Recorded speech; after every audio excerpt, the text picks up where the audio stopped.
Welcome to this third part in our study of the book of Daniel. Today, we will be looking at Daniel chapter 1, verses 8 through 16.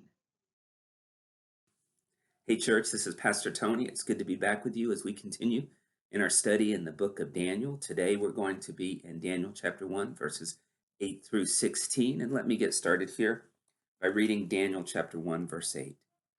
But Daniel purposed in his heart that he would not defile himself with the portion of the king's delicacies, nor with the wine with which he drank. Therefore he requested of the chief of the eunuchs that he might not defile himself. Now it's interesting here that Daniel was convicted that the food that was given to him, if he ate it, it would violate his conscience before God. Now we're not exactly sure what was wrong with the food. Perhaps it was types of food that were prohibited for him to eat according to the Levitical laws. Or maybe it was that the food that was given to him had been used, offered in sacrifice to the Babylonian deities, and therefore that would be a violation of his conscience and his faith before God. But whatever the reason, it violated his conscience. Daniel felt it was wrong for him to eat of those foods that the Babylonians had given to him. So he purposed in his heart, he made a decision that he was not going to cross that line. He was not going to eat the food that was given to him. Now, this might seem maybe like an overreaction to us today as we look at Daniel and his life. He was a captive. The temple was gone. Jewish worship, for the most part, had stopped. He was taken to a foreign land. He was under the authority of these officials and these authorities. And what choice did he really have but to eat was what was given to him? But Daniel decided that he wasn't going to do that. That even though it may be a small thing in our minds, it was significant to Daniel. And this is something that I would like to talk about, and I call this faithfulness in the small things. In Luke chapter 16, verses 10 and 11, it talks about how he who is faithful in the least of things, in the small things, will also be faithful in the big things. Great spiritual victories are won not in the big things, not in the big situations or the big decisions, but they're won really in the little everyday choices and decisions we make in our life. If we are consistently, day by day, walking faithfully, making the right choices that honor God, when the big decisions come along, it's not going to be really that difficult to make the right choices then if we've cultivated a life of following God, even in the small things. In Galatians chapter 6, verse 7, it says that we reap what we sow. If we sow to our spirit, we will reap spiritual things. If we sow to our flesh, we will reap corruption. Now, it's important for us to understand that every choice that we make, every decision that we make, can either be a choice to sow a spiritual seed or a fleshly seed. And as our life progresses and as we get older, those seeds begin to take root. And if we've sown many spiritual seeds in our life, it grows into spiritual maturity. If we've sown a lot of fleshly seeds in our life, it grows into problematic behavior and fleshly behavior, and ultimately the consequences that go along with that.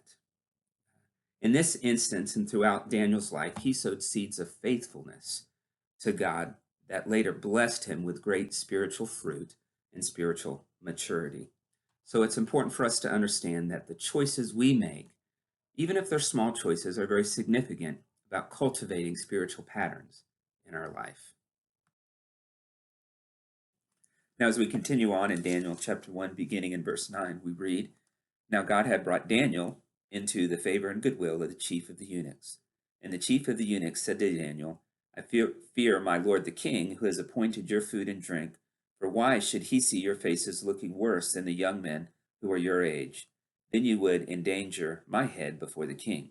So Daniel said to the steward from the chief of the eunuchs had set over Daniel, Hananiah, Mishael, and Azariah, Please test your servants for 10 days, and let them give us vegetables to eat and water to drink.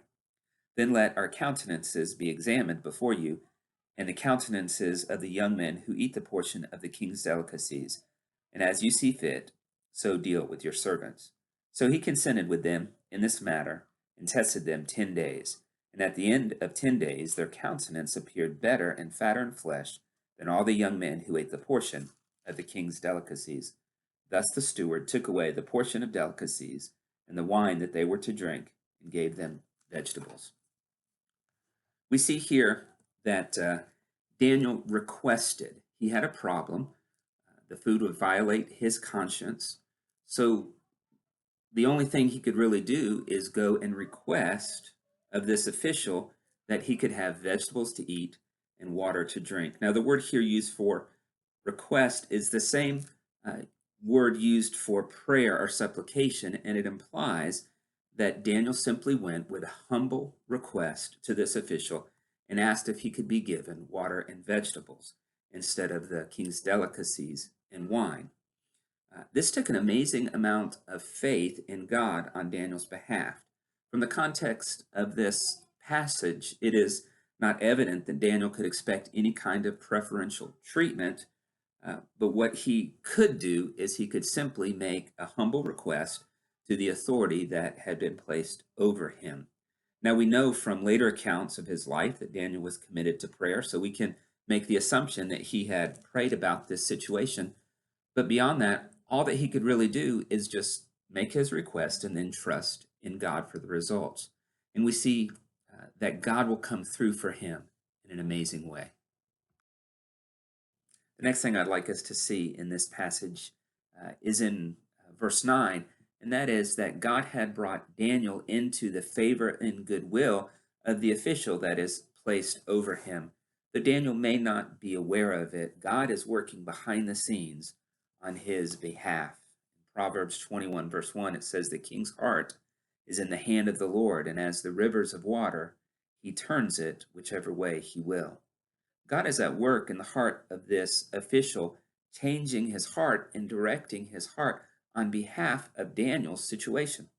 Now, the interesting thing is that God didn't just change the situation for Daniel. Daniel still had to step out on faith and obey God and act accordingly with his conscience, but God is working behind the scenes on his behalf. And we have to learn to faithfully do our part in our lives, which is to trust and obey God's word, then have faith that God will take care of his part. Proverbs 3, 5, and 6 says, "Trust in the Lord with all your heart and lean not on your own understanding. In all your ways acknowledge him, and he will direct your paths." Daniel is learning in this small manner of food and drink to trust God. And in doing so, he's preparing and training to trust God in every area, big and small, in his life. And then we'll see that God uses this faithfulness cultivated in the life of Daniel to shape generations of his Jewish people and also generations of kings of not only Babylon, but of the kingdom of Persia as well.